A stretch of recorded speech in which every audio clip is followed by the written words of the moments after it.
Muito boa noite. Nesta segunda-feira eu tenho a honra de receber aqui no painel Haddad a presidenta do maior partido de oposição ao governo Bolsonaro do Brasil, que é a presidenta Gleisi Hoffmann.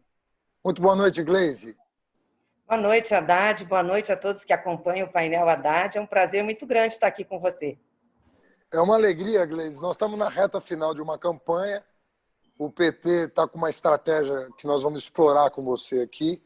Lembrando que a Gleisi foi ministra, senadora, deputada federal, preside o PT já pelo segundo mandato e está conduzindo o nosso partido nessas eleições de 2020 e ainda temos 3 anos de mandato pela frente, de maneira que nós temos aí toda a estratégia montada de um partido que eu brincava com a Gleisi há pouco. É o único partido que é tetracampeão no Brasil, tem 4 eleições depois da redemocratização. O PSDB é bicampeão, e aí tivemos a eleição do Collor e do Bolsonaro, que a gente nem sabe de que partido é. Mas assim, o PT é o grande partido, é a maior bancada na Câmara, é uma bancada muito ativa no Senado, e está com uma estratégia para 2020 e 2022 que nós vamos conversar com a Gleisi. Então, Gleisi, eu queria que você contasse um pouco para quem está nos ouvindo, fica inteiramente à vontade para ocupar esse espaço, prazer te receber mais uma vez. Conta um pouco para o nosso ouvinte como é que o PT estabeleceu a estratégia de 2020 em relação ao próprio partido, em relação ao campo a que a gente pertence, sobretudo em relação a algumas capitais importantes, onde o PT está com uma ampla aliança, com cabeça de chapa de outros partidos. Eu queria que você desse, para quem está nos assistindo, um quadro geral de qual foi o posicionamento do PT, né, nessa eleição de 2020 e quais são as nossas perspectivas. Vamos lá. Não, antes da definição política, né, da decisão política, da tática eleitoral, nós tivemos que levar em consideração as mudanças na legislação das eleições para 2020. E tem 2 fatores aí que pesaram muito na definição do PT, mas também de outros partidos. Primeiro é que essa eleição nós não temos coligação proporcional, ou seja, é a primeira vez que os partidos têm que lançar as chapas completas, sozinhas, para candidaturas a vereadores. Então, isso também tem um impacto na tática eleitoral dos partidos, de como garantir que você tenha boas bancadas nas câmaras municipais, além de fazer campanha para a prefeitura. A segunda, que já é um pouco mais antiga, mas que subiu de patamar, vai subir de patamar em 22, é a cláusula de barreira. Ou seja, os partidos têm que fazer determinado número de votos em determinados estados para poder continuar existindo como partidos formalmente reconhecidos pela Justiça Eleitoral, então ter representação na Câmara dos Deputados. Esses 2 fatores levaram muitos partidos a lançarem candidaturas próprias em grande número de municípios, para ter sobrevivência partidária, não correr o risco de, como partido, ficar enfraquecido e poder cumprir tanto a cláusula de barreira como eleger candidaturas a vereadores e vereadoras. Para você ter uma ideia, nós somos o 5º partido em número de candidaturas a prefeitos e prefeitas, em que o PT encabeça a chapa.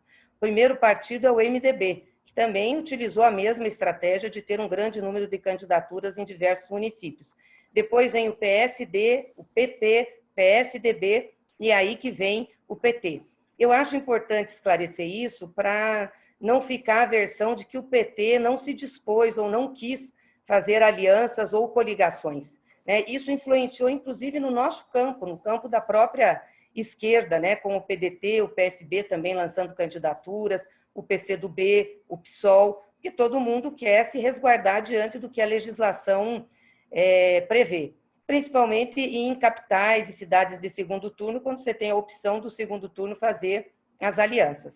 Então, nós temos 1.234 candidatos a prefeitos e prefeitas em todo o Brasil, mas temos também candidaturas a vice e temos também candidaturas de chapas de vereadores que estão ou apoiando candidaturas de outro partido, que o PT não participa da coligação majoritária, ou só lançaram as candidaturas a vereadores. Então, hoje nós estamos, no Brasil, participando da eleição em mais de 3.200 municípios, o que significa uma abrangência de 86% do eleitorado brasileiro. Então, nós vamos falar com o Brasil, o PT vai estar presente no processo eleitoral, levando suas propostas, seus candidatos, fazendo debate político, e isso, claro, para um partido do tamanho do PT, tem muita importância, né, de ser visto, de estar presente na disputa eleitoral. Em relação à política, à tática, nós fizemos essa definição de termos candidaturas no maior número de municípios possível. Por quê? Porque é um momento que você fala com o eleitorado. Nós ficamos muito tempo num processo, e você sabe disso, Fernando sofreu isso na pele, inclusive, aí em 2 eleições, num processo de desconstrução permanente do partido, em que os espaços para nós falarmos e nos defendermos nunca foi o mesmo dos espaços que usavam para nos atacar e para nos desconstruir. Então, foram anos muito difíceis para nós, muito difíceis. A eleição de 2016 foi uma eleição duríssima para o PT.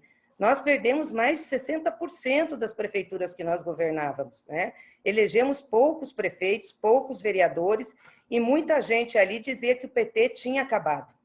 E quando a gente parte para a eleição de 2018, com toda a dificuldade que tem, nós temos que reconhecer que o PT, com a sua candidatura, foi para o segundo turno, naquele processo adverso, que era a candidatura do Lula, fazer a sua substituição, foi para o segundo turno, elegeu a maior bancada, elegeu 4 governadores, que também é a maior bancada de governadores de um partido eleito no Brasil. Então, teve uma recuperação. Então, agora, em 2020, é importante também o partido se colocar e se posicionar, né? Falar com o eleitorado. Que nas eleições as pessoas estão mais abertas para discutir política, para ouvir as propostas. Então, nós tiramos essa tática.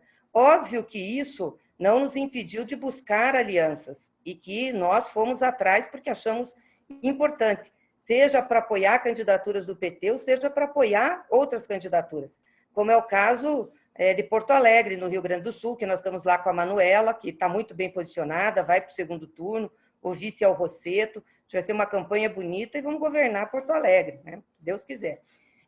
Florianópolis, que nós fizemos uma grande aliança, lá a candidatura do prefeito é forte, mas a gente está conseguindo deslanchar com o Elcio e com o Lino a possibilidade de fazer um segundo turno, então nós estaremos no segundo turno. Em Belém, no Pará, com Edmilson, que o PT também é vice do Edmilson. Lá em São Luís do Maranhão, que nós estamos com a candidatura do companheiro do PCdoB em terceiro lugar, disputando lá para o segundo lugar. Acho que tem chance também de a gente disputar a eleição de segundo turno. O PT também é vice nessa chapa. Enfim, fizemos várias ações nesse sentido. Inclusive no Rio de Janeiro, que você acompanhou de perto as tratativas, as conversas lá, que nós já tínhamos definido, irmos com o PSOL, apoiar o Freixo na eleição, mas que, infelizmente, por discordância dos outros partidos, não foi possível fechar uma aliança que pudesse, né, envolver a todos, e aí o Freixo acabou desistindo, e ele falou sobre isso. Nas demais capitais, nós temos candidaturas. Algumas candidaturas que não são competitivas, mas que elas têm a função de fazer a reconstrução partidária, reposicionamento político do PT, falar com o eleitorado, e outras que são competitivas, sim, né? A gente, por exemplo, está em primeiro lugar na disputa em Vitória, no Espírito Santo, então vamos para o segundo turno com o Coser em Vitória. Nós estamos no segundo lugar e vamos para o segundo turno em Recife. Estamos disputando para ir para o segundo lugar, né, para ir também para o segundo turno em Fortaleza, com a Luiziane, né, que está bem posicionada. Em Natal... Goiânia também a gente disputa para ir para o segundo lugar com a Adriana. Em Natal, com o Jean Paul, que a candidatura dele cresceu muito lá. Também lá é um desafio de todos os partidos fazer de segundo turno, e na nossa avaliação, se tiver, o Jean Paul deve ir para o segundo turno.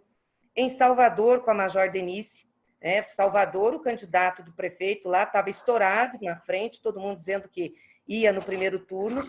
Começa a se desenhar um quadro que nós podemos ter segundo turno lá, e se tiver segundo turno, será com a Major Denise, que cresceu muito nos últimos dias.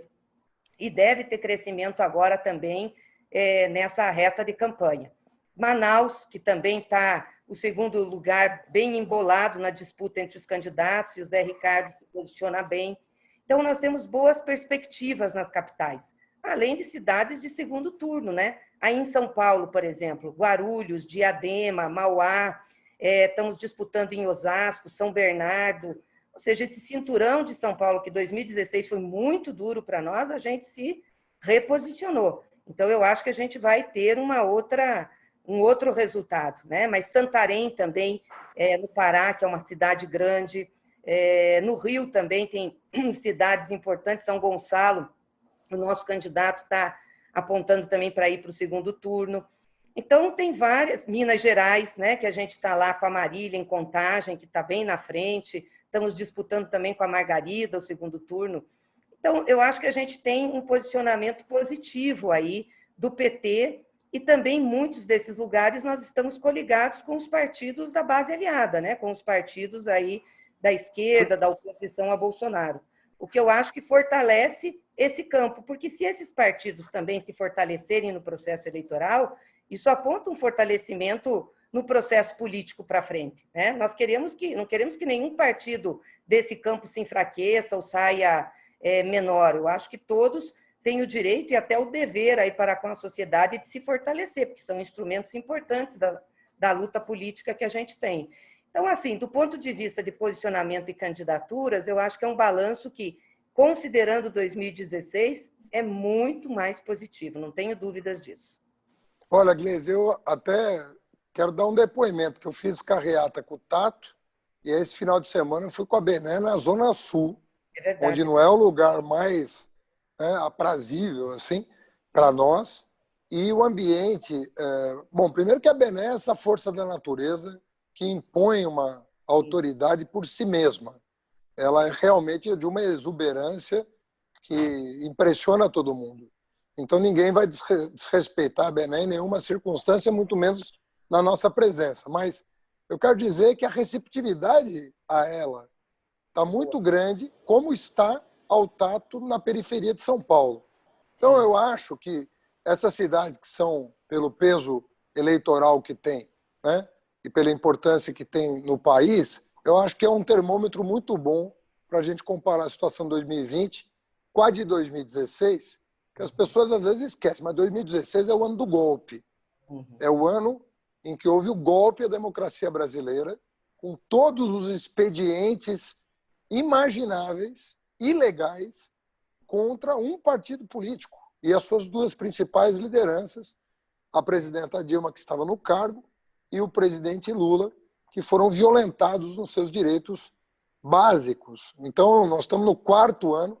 Eu queria até te fazer uma pergunta sobre o que o Lula tuitou hoje.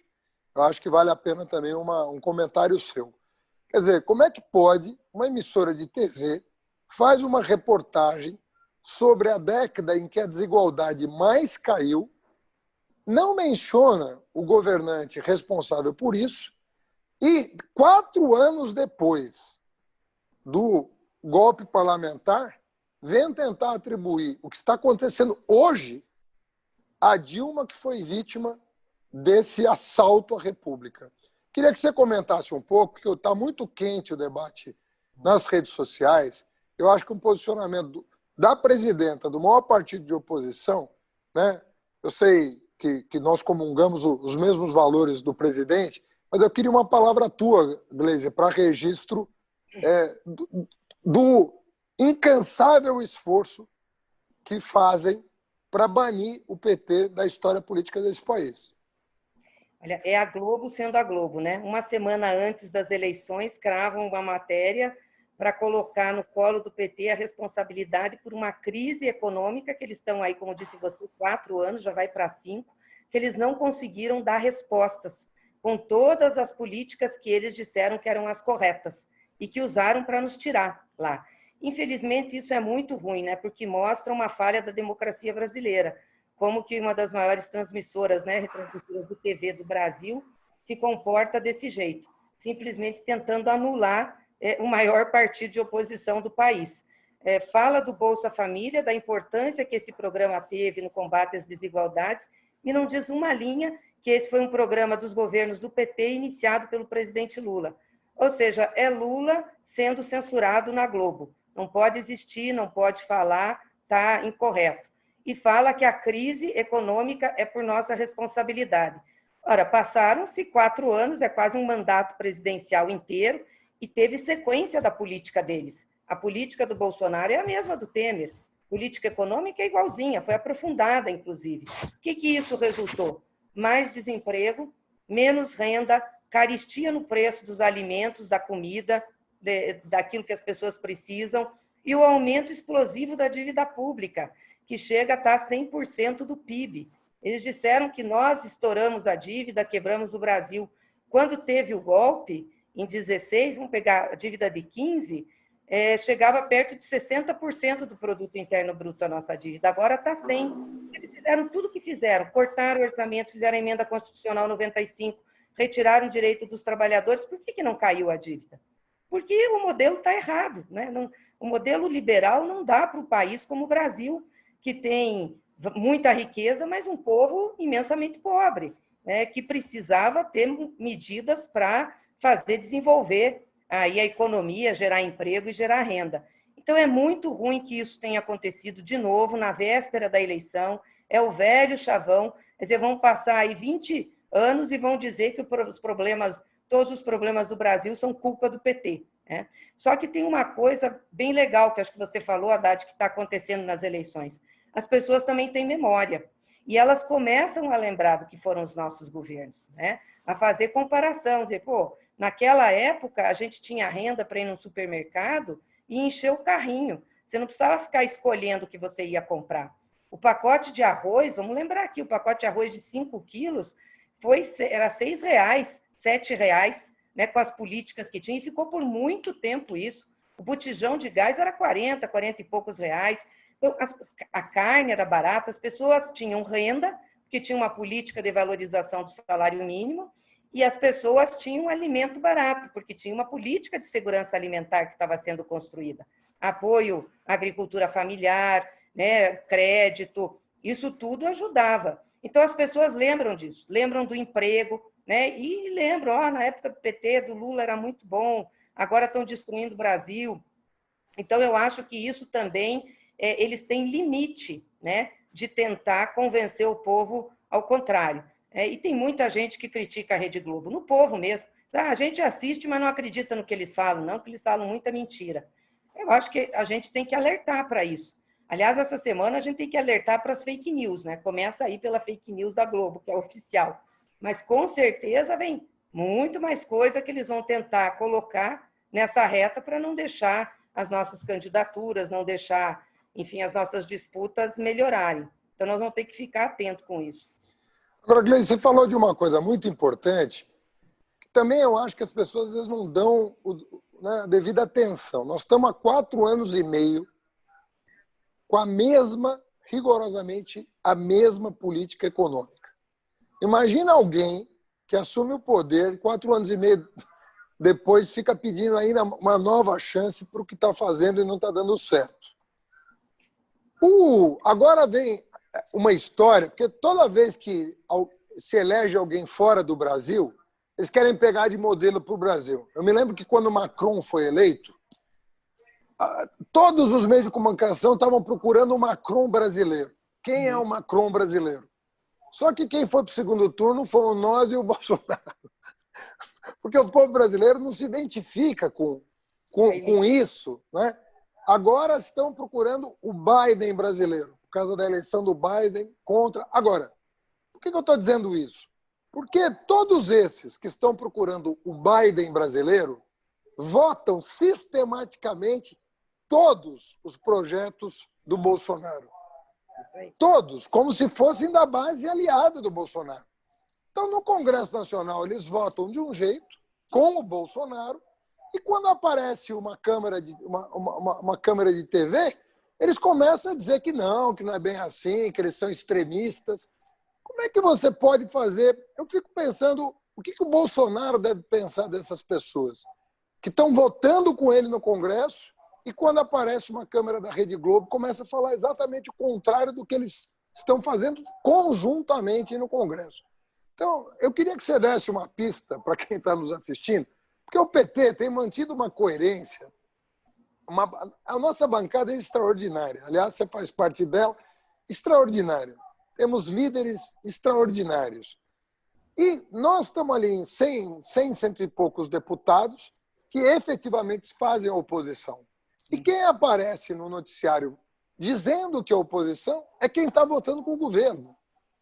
Como é que funciona isso dentro do Congresso Nacional?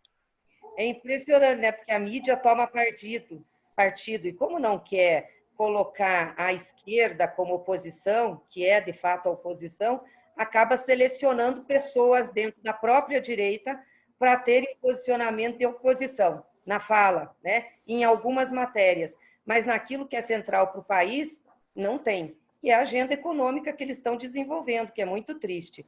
Esse negócio do Biden é surreal para o Brasil, né? Porque bastou o Biden ganhar, vazar uma matéria toda narrativa de terceira pessoa de um encontro com o Moro e o Huck. Né? Como se fosse assim, bom, agora nós resolvemos nosso problema aqui. Esse campo vai ter, que nem o Biden, vai ter figuras como essas, nós vamos que vamos. Gente, é uma coisa absurda, né? Porque como é que alguém que apoia a agenda neoliberal fala em combater desigualdade? Alguém que quer combater a corrupção não quer que os crimes da Lava Jato sejam punidos. Não fecha. Mas hoje já deu água nesse chope. Eu não sei se você viu, o Rodrigo Maia já disse que com o Moro não vai de jeito nenhum, que ele é extrema-direita. Estão brigando ali entre eles. O problema é o seguinte, a direita está na pauta com a extrema-direita, na mesma pauta estrutural. O que é que eles vão mostrar de diferente para o país? Porque o país está querendo saber o seguinte, como é que vai gerar emprego? Como é que nós vamos ter renda? Como é que vai melhorar a saúde? Como que a educação vai ser melhorada? Quais são as propostas que eles têm? Não tem proposta para isso, porque é a turma que defende o teto dos gastos, é a turma que defende o corte na saúde, é a turma que defendeu a renda emergencial baixar para R$ 300, é a turma que não sabe o que fazer com a renda agora a partir de janeiro, porque vai acabar, não sabe o que fazer com o Bolsa Família. Então, essa turma não tem o que dizer. Aí o que vai acabar acontecendo é que quem vai falar por ele é o Bolsonaro, porque esse negócio de Huck e Moro é um jogo virtual, né? Parece partida de videogame, porque essas pessoas não têm um lastro real com a sociedade brasileira. Não tem o que dizer para o povo brasileiro. Mas eles tentam, não, daí vão botar Dória, vão botar todo mundo.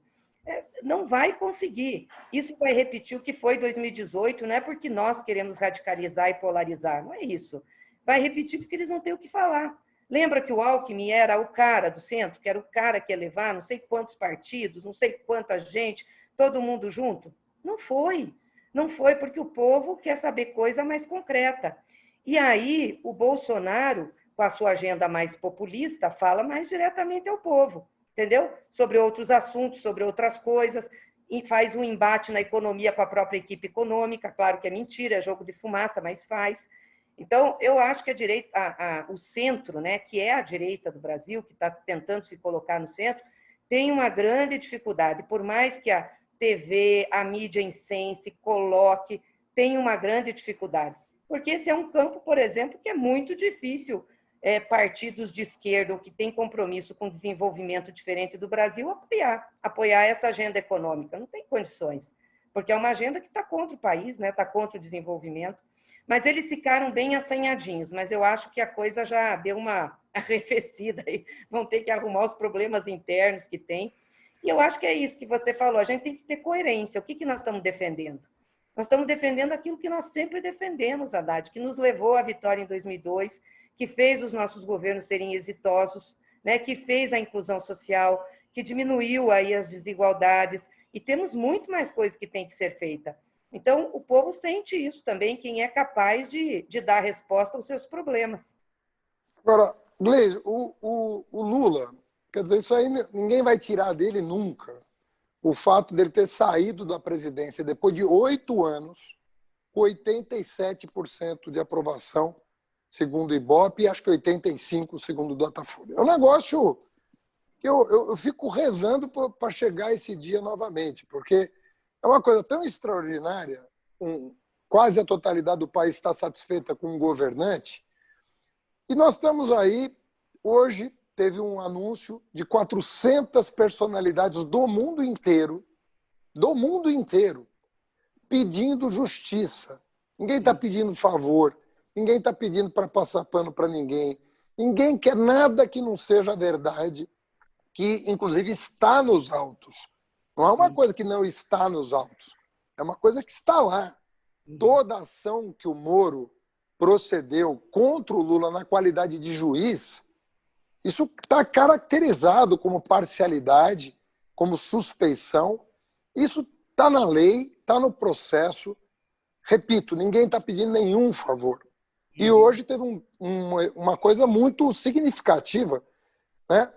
Acadêmicos, intelectuais, personalidades públicas, políticos, ex-presidentes da República de vários países assinando uma carta, inclusive personalidades do mundo jurídico internacional. Não são advogados brasileiros que podem ser acusados de estar tomando partido. Não. Grandes juristas do mundo estão se posicionando. Nós estamos diante de um escândalo internacional. O mundo inteiro está mobilizado em torno disso. Falam muito dos Estados Unidos. O Bernie Sanders, que quase foi candidato a presidente, foi um dos que se declarou a favor do Lula, por justiça para o Lula e pela liberdade do Lula. Enfim, o esforço que está sendo feito, né, para que a verdade prevaleça no Brasil e no mundo é muito grande. Que você, qual que é a tua expectativa? Tem havido conversas no sentido republicano da palavra com o Poder Judiciário de que está na hora de colocar a democracia nos eixos? Veja só, o Trump está ameaçando as eleições da maior democracia do mundo. E a Justiça está dizendo, aqui não tem, nós vamos pela lei. Ou seja, eu duvido muito que o Trump vai conseguir dar um golpe na democracia americana, embora ele se esforce por isso. Então, qual é, assim, para a gente não também vender ilusões? Nós vamos continuar trabalhando hoje, amanhã e sempre. Porque essa coisa da disputa pela justiça não tem fim. Daqui 100 anos nós vamos estar querendo fazer justiça. Não importa em que momento da história. Hoje e amanhã, a nossa atitude vai ser rigorosamente a mesma. Eu queria te perguntar, essa mobilização que não chega na grande imprensa, aqui e ali aparece. Hoje saiu, no jornal Folha de São Paulo, saiu na coluna da Mônica Bergamo, o abaixo-assinado internacional. Você acha que o judiciário está caindo em si, né, do desmanche que aconteceu nos últimos 4, 5 anos no Brasil e na possibilidade que a gente tem de retomar o bom caminho do Estado Democrático de Direito? Qual que é a tua visão disso? É o que a gente espera, né? Mas como esse processo é um processo eminentemente político, né, Haddad? Você tem falado muito sobre isso quando você desconstrói o processo judicial do Lula.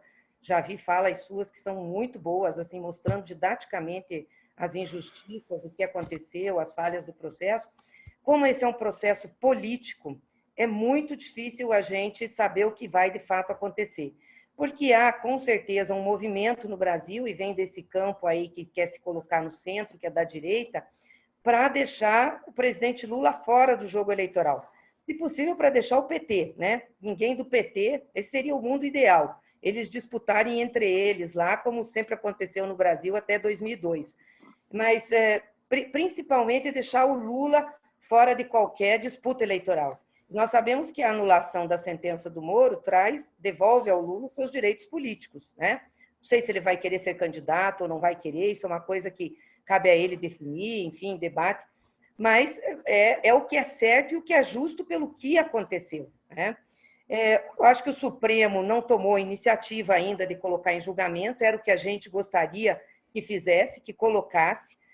Eu vi declarações do ministro Gilmar que só vai fazer isso ano que vem, depois da pandemia, quando tiver sessão presencial, e que faria isso num primeiro momento. Agora, se isso demorar também, e isso continua prejudicando o presidente. Então, eu acho que esse tipo de movimento que está tendo com esse manifesto e que vai ser protocolado amanhã no Supremo é muito importante, porque tem que chamar a atenção do judiciário brasileiro, que é uma forma de resgatar a sua credibilidade, porque o que está acontecendo é que tem um descrédito do Poder Judiciário brasileiro no mundo. Né? Todas essas figuras assinarem um manifesto, né, pedindo a anulação do processo, é porque o processo está errado, porque ele é ilegal, porque ele é injusto, ele não pode continuar do jeito que está. Então, é um chamamento ao Poder Judiciário, que eu acho que tem a oportunidade de se resgatar, de dizer, olha, nós temos credibilidade e vamos atuar por ela, né? Agora, ao mesmo tempo, a gente tem que continuar fazendo uma movimentação política também, porque é um julgamento político. Ontem eu tive a oportunidade de assistir um filme, não sei se você já assistiu, Os Sete de Chicago, que conta Sim. a história dos manifestantes lá contra a Convenção Democrata, né, na época da Guerra do Vietnã. E um dos meninos insistia com o advogado, esse é um processo político, eles já nos julgaram. Se a gente não fizer diferente, a sentença está dada e acabou, não tem... Então, com o Lula, é um pouco isso que está acontecendo. É um processo em que o julgamento, a sentença foi dada e pronto, né? Então, esse tipo de manifestação é muito importante. Eu espero que surta efeito. Eu acho que o Supremo está um pouco mais aberto para isso, né? Para avaliar o que aconteceu, tem tomado algumas medidas que são, de fato, que se contrapõem a essa situação do lawfare, do uso do judiciário para perseguição política. Eu espero, mas não sou daquelas pessoas mais otimistas. Eu acho que a gente tem que continuar lutando e denunciando o que está acontecendo. Gleisi, o PT talvez seja... Eu não, acho que não tem precedente o que eu vou dizer, embora pouca gente tenha notado isso. Talvez seja dos poucos países na história da democracia que, no meio de um mandato de um presidente e no meio de uma crise sanitária, econômica, moral, oferece ao país um plano de reconstrução nacional. Né? Reuniu mais de 500 técnicos intelectuais, formuladores de política pública, lideranças comunitárias, lideranças sindicais, parlamentares, para forjar um documento de 200 páginas e oferecer ao governo que está aí, ao país, soluções. É o partido também que mais oferece projetos de lei, inclusive projetos que favoreceram o governo, como o auxílio emergencial, por exemplo, que foi uma proposta da oposição, não só do PT, mas da oposição, assim como nós fizemos com o Fundeb, que é uma proposta do presidente Lula, que se transformou numa política permanente de Estado de apoio à educação básica. Então, é um partido de oposição que vem tendo uma postura ultraconstrutiva, pensando no sofrimento das pessoas, não no cálculo eleitoral. Nós estamos pensando em preservar as pessoas. Eu queria que você falasse um pouco desse processo que foi conduzido por você e pelo Aloysio na Fundação Perseu Abramo.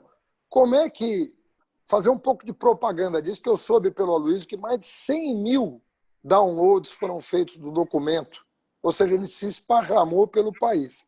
Queria que você contasse um pouco e fizesse também um comercialzinho para as pessoas se apropriarem dessa peça, que é uma peça séria. Você pode discordar num ponto ou no outro, não importa. Você é cidadão, você tem todo o direito de fazer críticas e sugestões. Não é um plano de governo. O plano de governo nós vamos apresentar em 2022, mas é uma proposta para tirar o país da crise. Queria que você contasse um pouco do espírito que norteou a formulação desse projeto e convidar um pouco as pessoas a refletirem e se debruçarem sobre ele. Você se colocou fora aí, mas você foi também uma das pessoas que ajudou a coordenar e a fazer esse debate. Você é o nosso presidente do Conselho da Fundação Perseu Abramo e debateu muito com o pessoal na construção. De fato, foi um esforço grande para pensar um outro Brasil depois dessa crise, mas também com propostas emergenciais de transição. Né? Não dá para pensar um outro país sem a gente pensar a transição. Então, o Mais Bolsa Família é um projeto que está ali, né? A questão da retomada dos investimentos e das obras paradas está ali também colocado, o aumento imediato, né, dos recursos para a saúde, para a educação, com a retirada da emenda constitucional 95, ou seja, tem uma série de medidas que são imediatas, mas também medidas estruturantes. Como que nós vamos trabalhar com o desenvolvimento desse país? como que nós vamos trabalhar com a política econômica, para que ela vai servir. Aí eu acho que tem uma proposta que é muito importante, você fez o debate em 2018, que é da transição ecológica, um outro modelo de desenvolvimento que a gente tem que pensar e temos que começar a fazer também essa transição. A reforma bancária, que é fundamental, não tem como esse país fazer desenvolvimento se o sistema financeiro, o sistema bancário continuar com essa drenagem de recursos que nós temos, a gente tem que distender isso. A questão do cuidado com as nossas empresas públicas, ou seja, a retomada da Petrobras para o Estado brasileiro, a não privatização dos setores estratégicos e até a discussão da reestatização de alguns outros setores, a exemplo do que está fazendo a Inglaterra hoje. Então, é uma proposta e que pega também outras áreas aí de discussão que são importantes e caras para nós, né? Que é o respeito aos direitos humanos, aos direitos individuais, às mulheres, à população negra, o combate sistemático ao racismo, à LGBTfobia. Enfim, é um plano que eu acho que está muito completo. Eu tenho até o livrinho dele aqui, ó. Que bom que você trouxe. Eu ando fazendo propaganda. Tem o livrinho e tem um panfletão também que a gente fez para mostrar, né, para as pessoas quais são as principais propostas que a gente está pensando. E acho, Haddad, e eu sei que o Aloysio está fazendo esse esforço de chamar as fundações dos outros partidos para debater, eu acho que esse pode ser uma proposta preliminar, porque a gente tem dito que não está acabado, não está pronto, ele é completo, mas ele está aberto a sugestões e a construção, uma proposta para a gente conversar, né, com esse arco aí de partidos da esquerda, um programa que possa ser de consenso para o Brasil. Porque às vezes as pessoas falam assim, é importante fazer uma frente dos partidos de oposição, 2022 a gente chegar todo mundo unido, tá junto. Claro que é importante, mas você não faz essa união apenas pelo vínculo e pela relação partidária ou pessoal. Você tem que construir em cima de um projeto que seja um mínimo denominador aí do que a gente quer para o país. Então, eu acho que o PT oferece hoje para o Brasil, a Fundação Perseu Abramo oferece hoje para o Brasil, um instrumento que pode ser a largada de uma discussão, de uma frente que a gente pode criar em 22, que veja um outro modelo de desenvolvimento do país. Porque eu acho que é nisso que a gente tem que focar, que é o prioritário, né? Aquilo que nos une para tirar o Brasil dessa crise e o povo brasileiro dessa crise que nós estamos. E, de fato, foi assim muito discutido dentro do partido, todos os setoriais, os núcleos de acompanhamento de políticas públicas, o movimento sindical, os movimentos sociais, gente que também não é do PT, que simpatiza com a gente, mas que quer colaborar. E agora esse debate com as fundações dos outros partidos, que eu acho muito positiva, e eu acho que pode ser aí ter um impacto político muito importante no processo que nós vamos viver a partir de 21. Liz, eu vou te fazer uma pergunta de caráter pessoal. Nós temos... o Brasil é dos últimos países do mundo, dos últimos, eu fiquei atordoado quando eu soube disso, de presença da mulher na política, no parlamento, nas prefeituras, nos governos provinciais ou estaduais. Nós temos uma única governadora mulher, né? Felizmente, nós estamos apoiando várias mulheres para a prefeitura de capitais. Você falou da Manuela, da Bené, da Major Denise, da Adriana, da Luiziane, da Marília, né, que são as nossas candidatas nas capitais e com entusiasmo de toda a militância. Eu queria que você contasse um pouquinho como é que você vê isso sendo, né, a presidenta do maior partido de oposição e tendo participado de um governo da primeira presidente eleita mulher, né, e que recebeu um tratamento desses cascas grossas aí do Congresso Nacional que eu nunca vi na minha vida, nada igual quanto aquele domingo fatídico que deprimiu o país pela postura indigente, né, daquelas personalidades. Queria que você contasse um pouco se, né, a gente está vendo tantos expoentes, né, no mundo liderando processos inacreditavelmente bonitos, né? Nova Zelândia, Alemanha, pessoas, independente aí de ideologia, né, mas uma postura, né, uma postura de estadista mesmo, e vendo essa coisa horrorosa que é o Trump, que é o Bolsonaro. Queria que você contasse um pouco as dificuldades que ainda enfrenta uma mulher no mundo da política no Brasil? É um desafio, né? E com o Bolsonaro piorou muito a situação, porque aquilo que a gente estava conseguindo, né, combater o machismo, a misoginia, o Bolsonaro veio e abriu as portas e diz, não, é assim mesmo, é isso mesmo. Então, colocou numa situação muito difícil. Mas eu acho que a gente está avançando, não tanto quanto nós gostaríamos, tínhamos que avançar mais, porque o problema da não participação da mulher na política é um déficit da democracia, porque hoje você tem 52% do eleitorado é feminino, e você tem um percentual muito baixo da presença das mulheres na representação política. Na Câmara dos 513, só 77 são mulheres. No Senado, apenas 13 dos 51. Então, para a gente poder ter uma democracia realmente efetiva, essa parcela da população tem que estar representada. Tem que estar representada pela visão que a mulher tem, até pelo processo cultural que foi construído, para a gente poder começar a mudar. Então, nós não vamos ter uma democracia efetiva se as mulheres continuarem com essa subrepresentação. Assim como também os negros têm que estar presentes, porque são a maioria da população brasileira, né? A maioria do povo pobre do Brasil.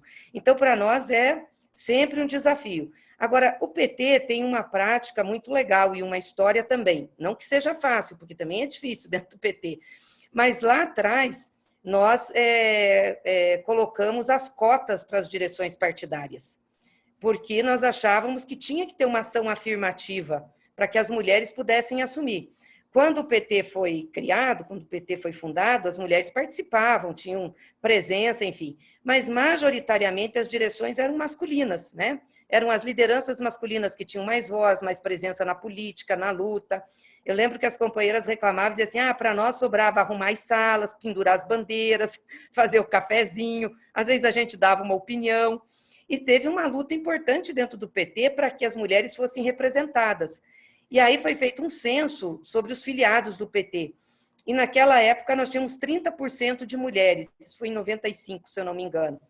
E aí decidiu-se que nós íamos ter a cota de 30% de mulheres na direção, pelo menos, que era a representatividade do que a gente tinha de filiados. Isso foi muito importante, muito difícil no início, porque muitas mulheres não tinham prática de direção, né? Nunca tinham vivenciado o cargo de direção, então tinha muita crítica, muita desconstrução, tinha também, às vezes, preconceito, olha aí, não sabe, podia estar fulano, que era melhor, mas o partido encarou isso, os homens também encararam com todas as dificuldades, e a gente conseguiu construir várias lideranças femininas, tanto que, hoje você diz, nós temos a Fátima, que é governadora, nós temos a maior bancada proporcional de mulheres na Câmara, nós temos muitas candidatas a prefeitas, e agora, recentemente, nós colocamos que tem que ser paritário, 50% homens, 50% mulheres. Claro que tem os problemas também na hora de composição, mas isso fez com que as mulheres assumissem protagonismo político. Isso dá capacitação, dá formação, dá condições e oportunidade de mostrar liderança. Tanto que na direção do PT hoje, Haddad, eu estou na presidência, mas a Secretaria de Finanças é uma mulher, que é a Gleide, a Secretaria de Organização, uma mulher, que é a Sônia, a Secretaria de Formação, uma mulher, que é a Maria do Rosário.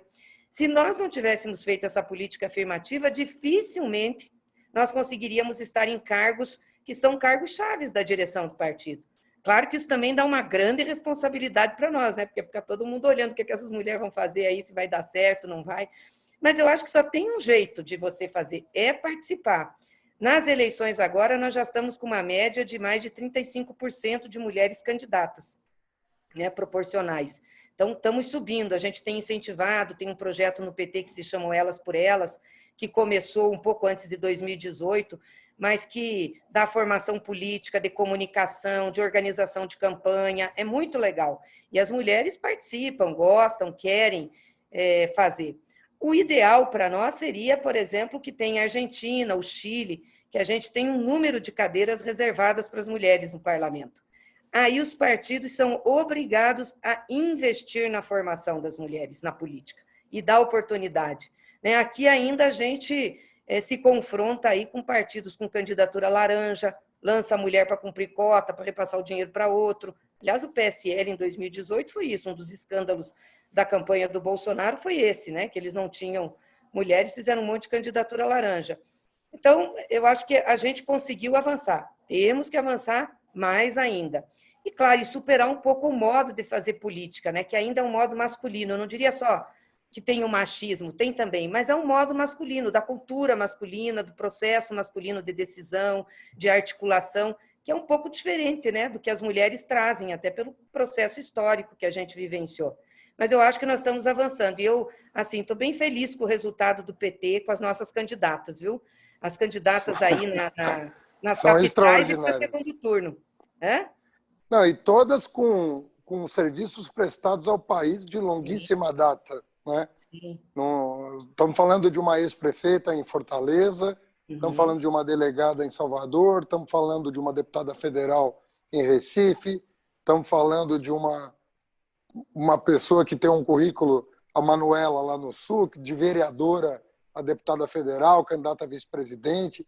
Enfim, nós estamos falando de Bené, que foi senadora, Bagagem. ministra, É. governadora do estado, currículo Uhum. impecável, gente com muita bagagem. Essa Muita... segunda-feira eu conversei com a presidenta do maior partido de oposição do Brasil, que é aquele partido que quando você precisa está do teu lado, porque é quem defende você. Conforme a gente diz, quem defende você é o PT. A gente não gostaria de que as pessoas tivessem tanta saudade dos nossos governos. A gente gostaria que o país estivesse muito melhor do que está. Mas nós temos a condição e as propostas que vão recuperar esse país. Portanto, no dia 15 de novembro, não se esqueça de quem defendeu você, seja na oposição, seja na situação. Vote 13 nos grandes candidatos do PT de norte a sul. Eu agradeço, Gleisi, a tua disponibilidade nessa semana corrida de estar aqui no painel Haddad.